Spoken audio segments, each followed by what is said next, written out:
सोलापूर महानगरपालिकेच्या वतीने आज राष्ट्रीय लोक अदालतीचे आयोजन करण्यात आले आहे। यावेळी महापालिकेचे उपायुक्त आशिष लोकरे यांनी लोक अदालतीसाठी उपस्थित असलेले पी पेटकर यांचा पुष्पगुच्छ देऊन सत्कार केला। यावेळी रेवण पाटील, विधान सल्लागार संध्या भाकरे, कर संकलन प्रमुख युवराज गाडेकर, भूमी मालमत्ता अधीक्षक रजाक पेंढारी, सूर्यकांत खसगे, दत्तात्रय माढेकर, अविनाश भाविकर, एम.एस. शिंदे तसेच विविध विभागाचे अधिकारी व कर्मचारी यावेळी उपस्थित होते।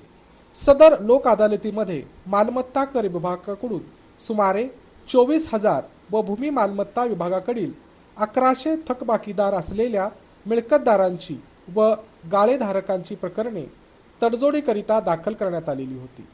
दाखल प्रकरणानिहाय माननीय सचिव जिल्हा विधी सेवा प्राधिकरण सोलापूर यांचे तर्फे संबंधित मिळकतदारांना नोटिसा बजावण्यात आल्या आहेत।